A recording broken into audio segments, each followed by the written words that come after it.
আসসালামু আলাইকুম। প্রিয় দর্শক, অন্য মঞ্চের আলাপচারিতায় আপনাদের সকলকে আমন্ত্রণ জানাচ্ছি। সেনাপ্রধান ওয়াকারুজ্জামান একের পর এক থাপ্পড় খাচ্ছেন প্রধান উপদেষ্টা মোহাম্মদ ইউনূসের কাছে।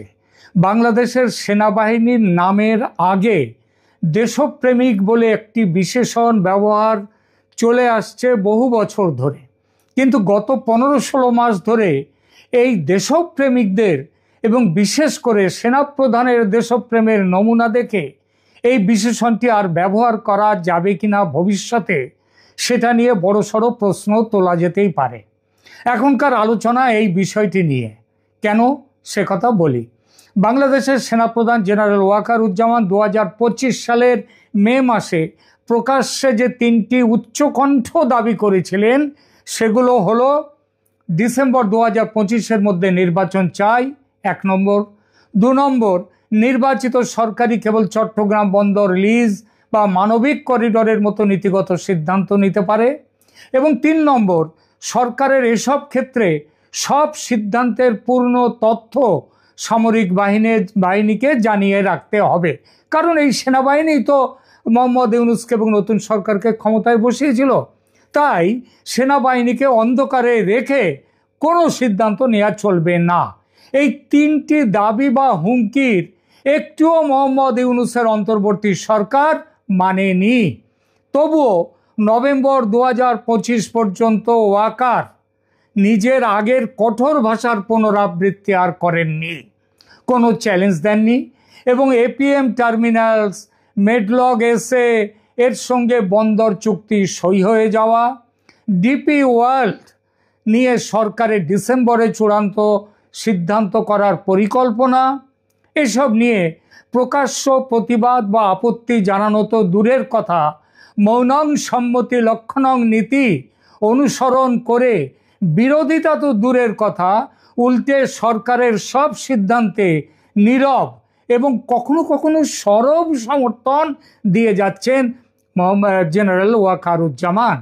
তার বর্তমান অবস্থা দেখে এটা না মেনে উপায় নেই যে হয় তিনি চাপের কাছে মাথা নুইয়েছেন, কিংবা সোজা কথায় ঘুষ খেয়ে চুপ হয়ে গেছেন, কিংবা পুরনো পাপ তাকে তাড়া করে বেড়াচ্ছে, সেই ভয়ে মুখে কুলুপ। কার চাপ, কেন চাপ, কি তার পুরনো পাপ, সে নিয়ে কথা বলবো। তবে তার আগে যে দাবিগুলো নিয়ে তিনি কমাস আগে খুব হুমকি ধমকি দিয়েছেন, সেই দাবিগুলো বর্তমানে কি অবস্থায় আছে একবার দেখে নেওয়া যাক। আমি অনেক দিন ধরেই বলছি, ওয়াকার আসলে দেশের বিবেক নন, তিনি পুরোপুরি যাত্রাপালার বিবেক। তিনি পালার বা নাটকের প্রয়োজনে মাঝে মাঝে বিবেকের ভূমিকায় নামেন, খুব জ্ঞানের কথা বলেন, এর কোনোটাই তার বিশ্বাসের কথা নয়। তিনি শুধু নাট্যকারের স্ক্রিপ্ট অনুসরণ করে মঞ্চে আসেন, ভাষণ দেন, তারপর গ্রিন রুমে গিয়ে ঘুমিয়ে পড়েন। সে ঘুম কুম্ভকর্ণের ঘুম বললেও অত্যুক্তি হবে না।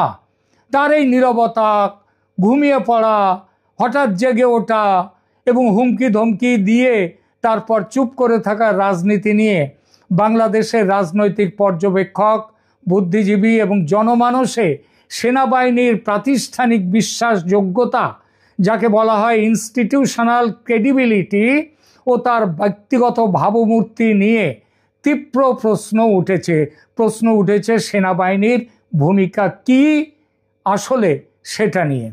কি দাবি করেছিলেন ওয়াকার এবং কি হয়েছে বাস্তবে, আসুন একটু বিশদে দেখা যাক। 1, ডিসেম্বর 2025-এর মধ্যে নির্বাচন। এটা তিনি কবে বলেছেন? 2025-এর 21শে মে ঢাকার সেনানিবাসে অফিসার্স অ্যাড্রেসে তিনি ওয়াকার জোরালো ভাষায় বলেন, বাংলাদেশের রাজনৈতিক স্থিতিশীলতা দরকার, এটা কেবল নির্বাচিত সরকারই আনতে পারে, কোনো অনির্বাচিত ডিসিশন মেকার নয়। তিনি ডিসেম্বর 2025-এর মধ্যে জাতীয় নির্বাচন অনুষ্ঠানের একটা আলটিমেটাম দেন। তিনি স্পষ্ট করেন, সেনাবাহিনীর স্থিতিশীলতা ফেরাতে ব্যারাক থেকে বেরিয়েছে, কিন্তু নির্বাচিত সরকার আসার পরেই আবার ফিরে যাবে ব্যারাকে। এই দাবির বর্তমান বাস্তবতাটা কি? অন্তর্বর্তী সরকার এখনো এই আজকে 24শে নভেম্বর, এই 25শে নভেম্বর, আজকের দিনেও মোহাম্মদ ইউনূস বারবার মানে কোনো নির্বাচনের সুনির্দিষ্ট তারিখ তার সরকার কিংবা নির্বাচন কমিশন ঘোষণা করেনি। মোহাম্মদ ইউনূস বারবার টাইমলাইন ডিসেম্বর 2025 থেকে জুন 2026 পর্যন্ত বাড়াচ্ছেন। কখনো বলছেন দেশের অনেকেই নাকি চাইছে আরও 50 বছর এই শাসন থাক। এবং সাম্প্রতিকতম ঘোষণা হলো রমজান ফেব্রুয়ারি 2026-এর আগে প্রস্তুতি সম্পন্ন করার টার্গেট তিনি দিয়েছেন। বিএনপি, বামজোট প্রভৃতি দল ডিসেম্বর ডেডলাইনের বিষয়ে চাপ দিচ্ছে, কিন্তু সরকার সংস্কার ও ট্রায়ালের যুক্তি দিয়ে ডিলে করছে। নির্বাচন কমিশনের প্রস্তুতি নিয়ে কোনো কথা নেই। ইউনূসের কথা শুনে মনে হয় সেনার ডিসেম্বর টাইমলাইনকে ইউনূস সাহেব থোড়াই কেয়ার করেন। লক্ষণীয় যে এসব সত্ত্বেও ওয়াকার কিন্তু চুপ মেরে গেছেন, একটি কথাও তিনি আর বলছেন না। মে মাসের পর বেশ কয়েকবার ওয়াকার সিভিল লিডারশিপ মিটিং হয়েছে, কিন্তু প্রকাশ্যে আর ওয়াকার ওই ডিসেম্বর ডেডলাইন নিয়ে একটা কথাও বলেননি। বরং মের শেষ সপ্তাহে সামরিক নেতৃত্ব একটি প্রেস ব্রিফিংয়ে বলেছে সেনাবাহিনী ও সরকার একসাথে কাজ করছে, কোনো দ্বন্দ্ব নেই। এর বিরোধিতাও কিন্তু সেনা তরফ থেকে করা হয়নি। নভেম্বরে ইউনূস সরকার ও 3 বাহিনী প্রধানের সাক্ষাৎ হয়, একসাথে তারা বৈঠক করেন, যেখানে ইউনূস নির্বাচনের নিরাপত্তায় সামরিক সহায়তা চান এবং ওয়াকার আশ্বাস দেন যে সেই সহায়তা দেওয়া হবে। কিন্তু সেদিনও নির্বাচনের তারিখ নিয়ে কোনো বাধ্যবাধকতা ওয়াকারের তরফ থেকে আরোপ করা হয়নি। নির্বাচন যদি ফেব্রুয়ারির পরেও আরও পিছিয়ে যায় তাতেও যে তার আপত্তি নেই সেটাও বোঝা যাচ্ছে। এমনকি আল জাজিরার সাংবাদিককে ওই যে বললাম না যে কথাটা, ইউনূস যখন বলেন দেশের অনেকেই চান তার সরকার আরও 50 বছর থাকুক দেশে, এর বিরুদ্ধে অন্তত মজা করেও ওয়াকার একটি কথা বলেননি। তিনি বলতে পারতেন 50 বছর কি তিনি আর বাঁচবেন, যে 50 বছরের কথাটা বললেন এটা মজা করেও বলতে পারতেন, কিন্তু সেটাও বলেননি। সেনাপ্রধানের দেওয়া ডিসেম্বরের মেয়াদ শেষ হতে চলল, এখনও নির্বাচনের তারিখ ঘোষণা হয়নি। অর্থাৎ ওয়াকারের ডিসেম্বর ডেডলাইন একেবারে নিশ্চিতভাবেই ব্যর্থ হতে চলেছে। কিন্তু দেশপ্রেমিক ওয়াকার ও তার বাহিনী এখন ইউনূসের সুবোধ বালক। 2 নম্বর আসি মানবিক করিডর নিয়ে।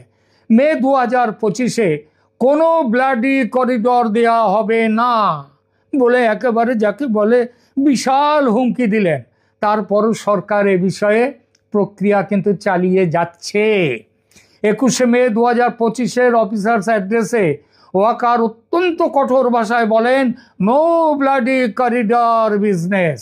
অর্থাৎ আমেরিকার দখলদারির প্ল্যান অনুযায়ী জাতিসংঘ প্রস্তাবিত মিয়ানমারের রাখাইনে মানবিক করিডর বাংলাদেশের ভেতর দিয়ে তৈরির প্রস্তাব বাংলাদেশের সার্বভৌমত্বের হুমকি, এবং শুধু নির্বাচিত সরকারই এমন সিদ্ধান্ত নিতে পারে, অন্তর্বর্তী সরকার নয়।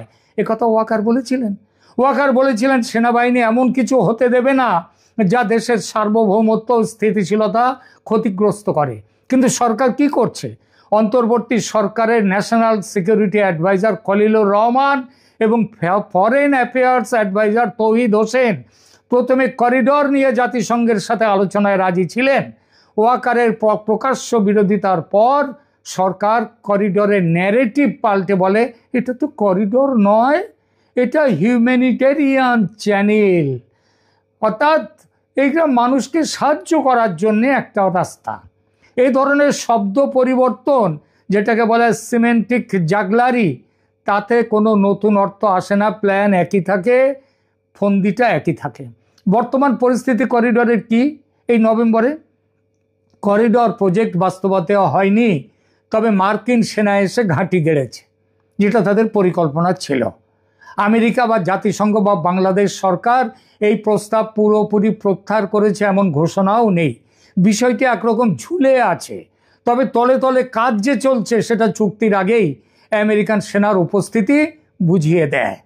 সেনা নেতৃত্ব পরে কোনো প্রকাশ্য আপডেট দেয়নি, তবে বিষয়টা চোখের আড়ালে সেরে নিতে ওয়াকারের চাপে সরকার কিছুটা পিছু হটেছে এমন একটা ধারণা দেশময় ছড়িয়ে দেওয়া হয়েছে, যা আদৌ সত্যি নয়। বরং এই ব্যাপারে সত্যি হলো যে বাংলাদেশে অজ্ঞাত পরিচয় আততায়ীর হাতে, কেউ বলেন এটা কেজিবির লোক, কেউ বলেন ভারতের রয়্যাল লোক। তো যেই করুক না কেন খুনগুলো, এই অজ্ঞাত পরিচয় আততায়ীর হাতে একের পর এক মার্কিন নাগরিকের সন্দেহজনকভাবে নিহত হওয়ার ঘটনা এই প্রক্রিয়াকে আপাতভাবে কিছুটা থমকে দিয়েছে মাত্র, তার বেশি নয়। আসুন চট্টগ্রাম 3 নম্বরের চট্টগ্রাম বন্দর বিদেশি অপারেটরদের হাতে দেওয়ার প্রসঙ্গটি। মে 2025 ওই একই মিটিংয়ে ওয়াকার বলেছিলেন একমাত্র নির্বাচিত সরকারই পারে এই ব্যাপারে সিদ্ধান্ত নিতে। ওয়াকারের দাবি, মে 2025 ওয়াকার যে বলেছিলেন যে বন্দর অন্যান্য নীতিগত সিদ্ধান্ত একটি নির্বাচিত সরকার নেবে, অন্তর্বর্তী সরকার নয়। তিনি স্পষ্ট করে বলেন চট্টগ্রাম বন্দর টার্মিনাল ডিপি ওয়ার্ল্ড বা অন্য বিদেশি কোম্পানিকে দেওয়ার মতো দীর্ঘমেয়াদী সিদ্ধান্ত জাতীয় নিরাপত্তার সাথে জড়িত, তাই এটা রাজনৈতিক সম্মতি ও নির্বাচিত নেতৃত্বের মাধ্যমে হওয়া উচিত। কিন্তু নভেম্বর 2025 বন্দর চুক্তি নিয়ে বেশ কিছু সই হয়ে গেছে চুক্তি। 17 নভেম্বর 2025 এপিএম টার্মিনালসের সঙ্গে লালদিয়া টার্মিনালের 30 এবং 15 বছরের কনসেশন চুক্তি সই হয়ে গেছে। মেডলগ এসে তার সঙ্গে পানগাঁও টার্মিনালের 22 বছরের চুক্তি সই হয়ে গেছে। ডিসেম্বরে এনসিটিকে ডিপি ওয়ার্ল্ডের কাছে দেওয়ার প্রক্রিয়া চূড়ান্ত করার লক্ষ্য ঘোষিত। এসব চুক্তি সই হয় হাজার হাজার বন্দর শ্রমিকের ধর্মঘট, রাজনৈতিক দলগুলোর প্রতিবাদ, এবং এইখানে একটা কথা বলতেই হয় যে এই দলগুলোর মধ্যে কে যে আসলে প্রতিবাদ করছে আর কে প্রতিবাদের নামে খেলা করছে সেগুলো আবার একটু দেখার মতো। এবং হাইকোর্টে রিট ফাইল হয়ে গেছে এর বিরুদ্ধে। মূলত নৌ পরিবহন ডিপার্টমেন্টের যিনি সচিব ও সরকারি কর্তৃপক্ষ এই চুক্তিকে অর্থনৈতিক জরুরি প্রয়োজন ও গভর্নমেন্ট টু গভর্নমেন্ট বা G2G ও পিপিপি যুক্তি দিয়ে পুশ করে দিচ্ছে। ওয়াকারের প্রতিক্রিয়াটা কি এইসব যে হচ্ছে? ওয়াকার বা সেনাবাহিনী চুক্তি সইয়ের সময়ে বা তার পর কোনো প্রকাশ্য আপত্তি, বিবৃতি বা ব্যাখ্যা দেননি। আসলে ওয়াকার এবং তার দেশপ্রেমিক বাহিনী তারা ঘুমিয়ে পড়েননি, ঘুমানোর ভান করছেন। আবার সেটাও নয়, দেখুন 20 নভেম্বর ওয়াকার সাহেব ইউনুস সাহেবের সাথে সাক্ষাৎ করলেন। সেখানে ইউনুসকে সেনাবাহিনী পদক দেওয়া হলো এবং নির্বাচনের নিরাপত্তায় সেনাবাহিনীর সহায়তা নিয়ে আলোচনা হলো। বন্দর চুক্তি নিয়ে কিন্তু কোনো প্রকাশ্য দ্বিমত বা সতর্কবার্তা ওয়াকার এবং তার সঙ্গে আরো 2 জেনারেল তারা দিলেন না। কেন ওয়াকার এবং তার দলবল নীরব থাকলেন? দেখুন, ইউনুস সরকার ও মার্কিন চাপের সমীকরণ একটা আছে। কিছু বিশ্লেষক বলছেন মে মাসে ওয়াকারের কঠোর বক্তব্য আসলে মার্কিন যুক্তরাষ্ট্রের ইন্দো প্যাসিফিক কৌশল ও রাখাইন করিডর পুশের প্রতি সেনাবাহিনীর অস্বস্তি তার প্রকাশ ছিল। অস্বস্তিটা হচ্ছে দর কষাকষির জন্যে একটি মত তিনি ছেড়ে দিয়েছিলেন। পরবর্তীতে বোঝাপড়া হয়ে যায়, মার্কিন চাপ আসে এবং ওই যে বললাম ঘুষ, তার সব ঠিকঠাক হয়ে যায়। জাতিসংঘ এবং তারপরে কি হলো, এই যে জাতিসংঘ থেকে যদি বাংলাদেশ সেনাবাহিনীকে ফিরিয়ে দেয় তাহলে কি হবে না হবে এইসব ভয়টয় এবং কিছুটা আন্ডার দ্য টেবিল হাত চালাচালি হয়েছে, সেইটা ওয়াকারকে পিছু হটতে বাধ্য করলো। UN high commissioner for human রাইটসের মন্তব্য নিয়ে যে আলোচনা হয়েছে তাতে ধারণা করা হচ্ছে আন্তর্জাতিক চাপ বাংলাদেশ সেনাবাহিনীকে মুখে কুলু পাড়তে বাধ্য করেছে। এর সঙ্গে যোগ করুন শেখ হাসিনার পতনে সেনার বিপুল অবদানে যে ঘুষের খেলা চলেছিল ডিপ স্টেট থেকে, মানে ঘুরিয়ে আমেরিকা থেকে, এবং নতুন সরকার আসার পর অনেকটা তড়িঘড়ি করে ওয়াকারুজ্জামান যে আমেরিকা ছুটেছিলেন, কানাডাতেও গিয়েছিলেন, সেটাই ঘুষের টাকা কোথায় কিভাবে রাখবেন তার গতি করতে। ইউনুস যে এসব জানেন না তা নয়, তিনি ওয়াকারের আগা পাশতলা সব জানেন, আবার ওয়াকারও ইউনুসের আগা পাশতলা সব জানে। ফলে তাদের দুজনের দাম্পত্য জীবন হচ্ছে ম্যারেজ অফ কনভেনিয়েন্স, চোরে চোরে মাস্তুতো ভাই, ঝগড়াঝাটি পাবলিককে বোকা বানাবার জন্যে। ওয়াকার তাই মার্কিন এবং পশ্চিমাদের সাথে সরাসরি সংঘর্ষে আর যেতে চাইছেন না, যাবেনও না, ব্যবস্থা হয়ে গেছে। এইবার দেখুন, এছাড়াও আর একটা কারণও আছে। অভ্যন্তরীণ সামরিক বিভাজন ও ইউনিটি রক্ষার জন্য বেশ কিছু রিপোর্ট ইঙ্গিত করছে, এবং আমরা সবাই জানি যে বাংলাদেশ সেনাবাহিনীর ভেতরে 3টে প্রধান ক্যাম্প আছে: সংস্কারপন্থী, ইসলামপন্থী এবং মুক্তিযুদ্ধপন্থী, সেকুলারপন্থী। ওয়াকার এই সবার সাথেই একটা মোটামুটি যোগাযোগ রেখে দেন, কিন্তু মূলত তিনি তো জামাতের, তার একটা পুরনো জামাতি অতীত আছে, এবং জুলাই আন্দোলনে গুলি চালিয়ে মানুষ মারার অভিযোগ তার বিরুদ্ধে উঠতে পারে এমন একটি ধারণা ছড়িয়ে পড়ায় তিনি আর সরকারি সিদ্ধান্ত বা জামাতি সিদ্ধান্তের বিরোধিতা করতে সাহস পাচ্ছেন না, মুখে কুলুপের, এটাও একটা কারণ। এরপরে আর একটা জিনিস আছে, পাকিস্তান থেকে জেনারেল সাইর শামসাদ মির্জা সমেত ঝাঁকে ঝাঁকে আইএসআই কর্তাদের বাংলাদেশ সফর এবং ওয়াকার সমেত সামরিক নেতৃত্বের সাথে তাদের মিটিং হওয়া নিয়ে ধারণা করা হচ্ছে বাংলাদেশ সেনাবাহিনীকে পাকিস্তান চীন অ্যাক্সিসের অক্ষের দিকে নিয়ে যাওয়ার চেষ্টা চলছে। এমন একটি পরিবেশে ওয়াকার ইউনুস আবার পশ্চিমাদের সঙ্গে খুব ঘনিষ্ঠ, সুতরাং ইউনুসের বিরুদ্ধে অতিরিক্ত কঠোর পদক্ষেপ নিলে বিকল্প অন্য জায়গা থেকে সহায়তা পাবেন না, চীন পাকিস্তান থেকেও পাবেন না, ওই আমেরিকা ওদের কাছ থেকেও পাবেন না, সুতরাং নীরব থাকার তার পছন্দ এটা। এছাড়া একটা ব্যক্তিগত স্বার্থ আছে। ওয়াকার উজ্জামানের অবসর হচ্ছে সেপ্টেম্বর 2025-এর শেষ বা তার কাছাকাছি, কিন্তু রিপোর্ট অনুযায়ী ইউনুসের সাথে ডিল হয়ে গেছে এবং তার জন্য তার মেয়াদ বাড়ানো হচ্ছে কিংবা হয়েছেও হয়তো ইতিমধ্যে। অবসরের পর তার ইমিউনিটি শেষ হবে এবং তখন তার ওপর 2024 সালের আগস্ট গণ আন্দোলনের সেনাবাহিনীর ভূমিকা নিয়ে পলিটিক্যাল ট্রায়াল বা দেশীয় আন্তর্জাতিক তদন্তের ঝুঁকি আছে। তাই ওয়াকার ইউনুসের সঙ্গে সিভিল মিলিটারি কোঅপারেশন বজায় রেখে তার নিজের ভবিষ্যৎ সুরক্ষা নিশ্চিত করতে চাইছেন। এই ব্যাখ্যা বেশ কিছু রিপোর্টে এসছে। এছাড়া সেনাবাহিনীর প্রতিষ্ঠা কি, আচ্ছা সেনাবাহিনীর ওই যে দেশপ্রেমিক দিয়ে কথা শুরু করেছিলাম, সেই দেশপ্রেমিক রেপুটেশনে কি ক্ষতিগ্রস্ত হয়েছে? দেখুন, মে 2025-এ ওয়াকারের ওই ব্লাডি করিডর এবং নির্বাচিত সরকারি বন্দর ঠিক করবে এইসব বক্তব্য বাংলাদেশের জনমানসে সেনাবাহিনীকে সম্পর্কে একটা উঁচু আশা জাগিয়েছিল। কিন্তু নভেম্বরে যখন বন্দর চুক্তি সই হয়ে গেল, নির্বাচনের তারিখ এখনও অনিশ্চিত এবং ওয়াকারের প্রকাশ্যে কোনো প্রতিক্রিয়া নেই, তখন বিপুল সংখ্যক মানুষ বলতে শুরু করেছে ওয়াকারের কাছে আর প্রত্যাশার কিছু নেই। বাম গণতান্ত্রিক জোট, বিএনপি, বন্দর ব্যবহারকারী শ্রমিক সংগঠন সবাই সেনাবাহিনীর এই যে পেছনে সরে যাওয়া বা ডাবল স্ট্যান্ডার্ড, সেটা নিয়ে সমালোচনা করছে তীব্রভাবে। বিশ্লেষক ও মিডিয়ার দৃষ্টিতে জেনারেল ওয়াকারকে কি বলা হচ্ছে, bdmilitary.com একটি অনলাইন পোর্টাল, তারা বলেছে, তাদের একটি লেখায় বলছে, general Waker retreats, doctor Yunus consolidates support. এটা ইঙ্গিত করে, মানে ওয়াকার পিছিয়ে এলেন এবং ইউনুস তার ক্ষমতা আরও শক্তিশালী করলেন। এটি ইঙ্গিত করে মেয়ের শক্তিশালী বক্তব্যের পর ওয়াকার কার্যত বেশ কয়েক মাইল পিছু হেঁটে চলে এসেছেন এবং ইউনুস ক্ষমতার কেন্দ্রে থেকে যাচ্ছেন। কিছু বিশ্লেষণ এমনও বলছে ওয়াকার এরশাদের পথ অনুসরণ করছে, অর্থাৎ সেনাপ্রধান হয়ে প্রথমে রিফর্ম ও ট্রানজিশনের কথা বলা, কিন্তু আসলে নিজের ক্ষমতা সুরক্ষিত করা এবং তার জন্য সিভিল নেতৃত্বের সঙ্গে আপোষ করা, যেটা এরশাদও করেছিলেন। এবং তৃতীয় যে কাহিনীটা আসছে সেটা হচ্ছে সেনাবাহিনী এখন ইউনুসের হাতের পুতুল হয়ে গেছে। রাজনৈতিক মহলের একাংশ বলছে ওয়াকারের নীরবতা প্রমাণ করে যে সেনাবাহিনী আসলে অন্তর্বর্তী সরকারের অধীনে কাজ করছে, স্বাধীনভাবে সার্বভৌমত্ব রক্ষার ভূমিকা নিতে ব্যর্থ হচ্ছে। এতে প্রশ্ন উঠছে, সেনাবাহিনীকে স্বায়ত্তশাসন হারিয়ে ফেলছে, প্রাতিষ্ঠানিক এবং রাজনৈতিক নেতৃত্বের হাতিয়ারে পরিণত হয়েছে। এইসব কথাগুলো এগুলো আসছে, এগুলো উঠছে। তাহলে শেষ পর্যন্ত কি দাঁড়ালো?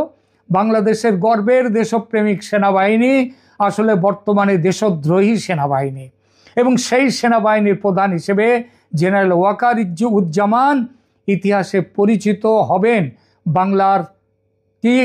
বাংলার নয়া মীর জাফর হিসেবে। দর্শক, 23শে নভেম্বরের ভিডিওতে আমরা বলেছিলাম কমনওয়েলথের পক্ষ থেকে ইনক্লুসিভ বা অন্তর্ভুক্তিমূলক নির্বাচনের বার্তা পেতে যাচ্ছে বাংলাদেশের অন্তর্বর্তী সরকার। আগামী জাতীয় সংসদ নির্বাচনের পরিবেশ বুঝতে বাংলাদেশে 4 দিনের সফরে এসেছিলেন কমনওয়েলথ মহাসচিব শার্লি বাজী। সফর শেষ করে তিনি 24শে নভেম্বর বিদায় নিয়েছেন। দেশ থেকে চলে যাওয়ার আগে অন্তর্বর্তী সরকার প্রধান উপদেষ্টা ও প্রধান নির্বাচন কমিশনারকে একই বার্তা দিয়ে গেছেন, সেটি হলো আগামী নির্বাচন হতে হবে ইনক্লুসিভ। নিজের ফেসবুক পোস্টেও তেমন ইঙ্গিত দিয়েছেন শার্লি। কমনওয়েলথ মহাসচিব বাংলাদেশে এসে 60টি দেশের হাই কমিশনারের সাথে বৈঠক করেছেন, যাদের মধ্যে 5 জন হাই কমিশনার ইনক্লুসিভ নির্বাচনের প্রত্যাশার কথা জানিয়েছেন। তার চেয়েও একটি চমকপ্রদ তথ্য হলো শার্লি বাজী মোট 5টি রাজনৈতিক দলের সাথে বৈঠক করেছেন। এর মধ্যে বিএনপি, জামাত, এনসিপি ও জাতীয় পার্টির 2টি গ্রুপের সাথে বৈঠক করেছেন সশরীরে। আর বাংলাদেশের কার্যক্রম নিষিদ্ধ থাকা আওয়ামী লীগের সাথে বৈঠক করেছেন অনলাইনে। একাধিক সূত্র থেকে নিশ্চিত হওয়া গেছে, শার্লি অন্তর্বর্তী সরকার উচ্চ মহলে এই ধারণা দিয়ে গেছেন, ইনক্লুসিভ ও সকল বাংলাদেশের পূর্ণ অংশগ্রহণ ছাড়া নির্বাচন হলে কমনওয়েলথভুক্ত দেশগুলোকে অধ্যাপক ইউনূসের সরকার পাশে পাবে না। কূটনৈতিক বেড়াজালের কারণে সরাসরি কোনো বার্তা তার দপ্তর থেকে দেয়া না হলেও শার্লি বাজী নিজেই দিয়েছেন ফেসবুকে বেশ ইঙ্গিতপূর্ণ এবং তাৎপর্যপূর্ণ পোস্ট। বিস্তারিত জানতে চলুন যাওয়া যাক বিশ্লেষণে।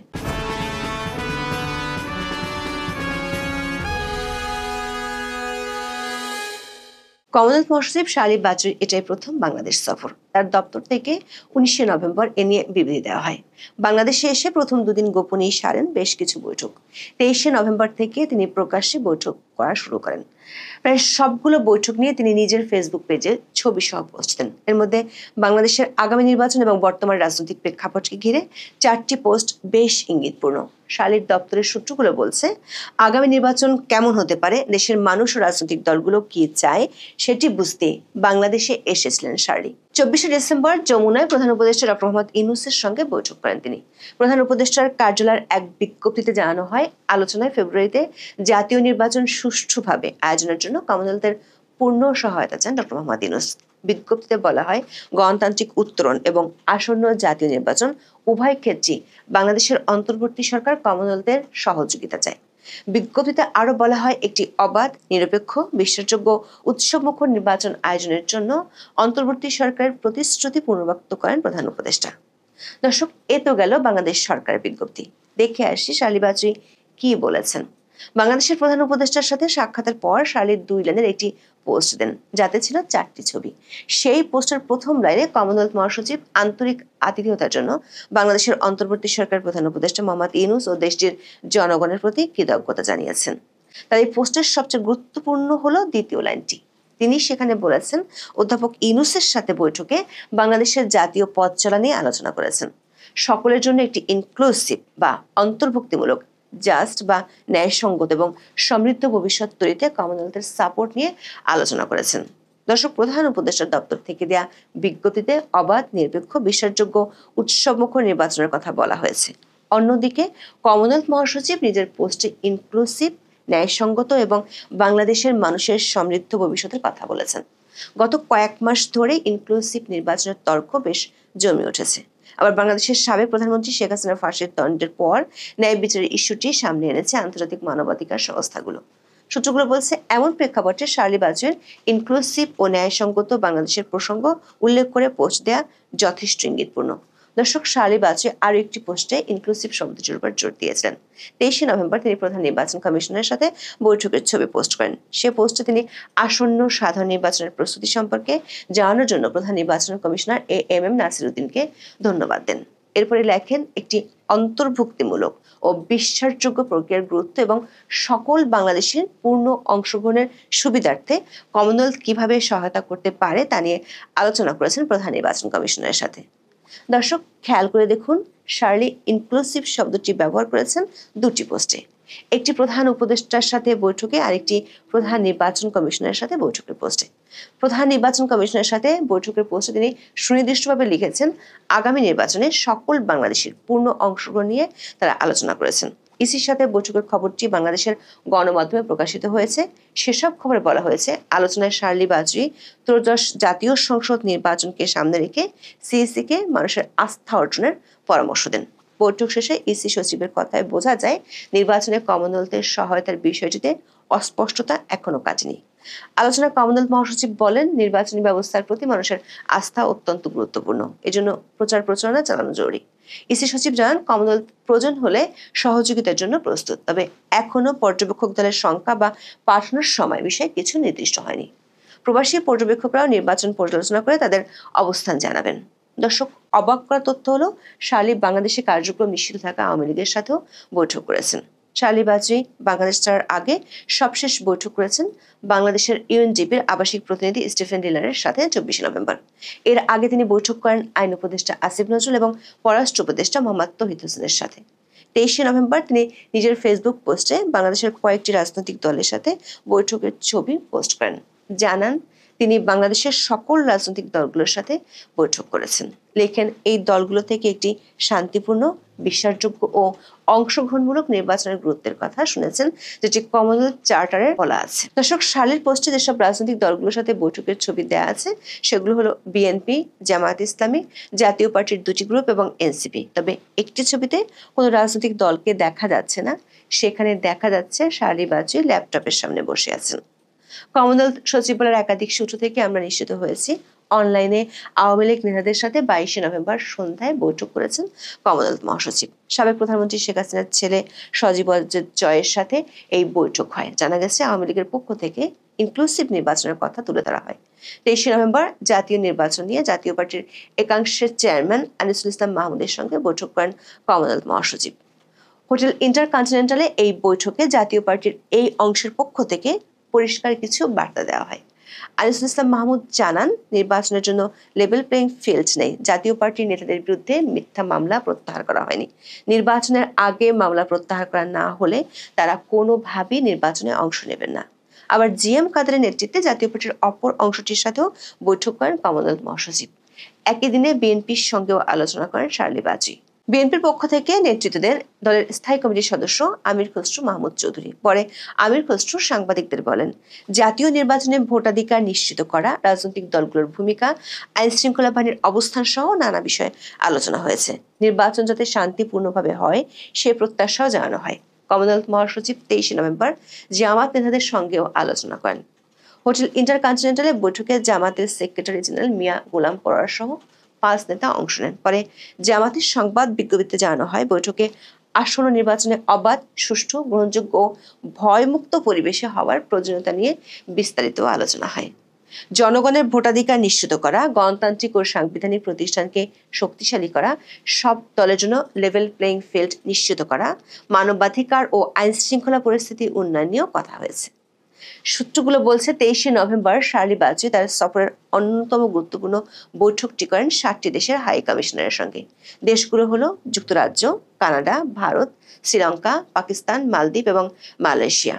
সূত্রগুলো বলছে, এর মধ্যে 5টি দেশ বাংলাদেশের আগামী জাতীয় সংসদ নির্বাচন যাতে অবাধ, সুষ্ঠু এবং ইনক্লুসিভ হয় সে কথা তুলে ধরেছে। হাই কমিশনারদের পক্ষ থেকে আশঙ্কা প্রকাশ করা হয়েছে, সবগুলো দল যদি আগামী নির্বাচনে অংশ নিতে না পারে তাহলে বাংলাদেশে স্থিতিশীলতা নাও আসতে পারে। যদি তাই হয় তাহলে এসব দেশের বিনিয়োগ নিয়ে চিন্তিত হাই কমিশনাররা।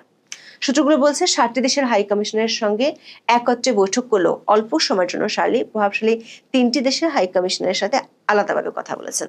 এছাড়া শার্লি প্রধান বিচারপতি সহ আরো কয়েকটি গ্রুপের সাথে বৈঠক করেছেন। দর্শক, শার্লি যে ইনক্লুসিভ নির্বাচনের কথা অধ্যাপক ইউনূসকে বলে গেছেন সেটি আসলে কমনওয়েলথভুক্ত দেশগুলোর কথাই তিনি জানিয়ে দিয়ে গেছেন। সামনে হয়তো আরো আন্তর্জাতিক মহল থেকে একই ধরনের বার্তা আসবে। প্রশ্ন হলো, সংস্কার, নির্বাচন নিয়ে লেজে গোবরে পরিস্থিতি তৈরি করে ফেলা সরকার এই বিদেশি বার্তাকে পাশ কাটাবে কিভাবে?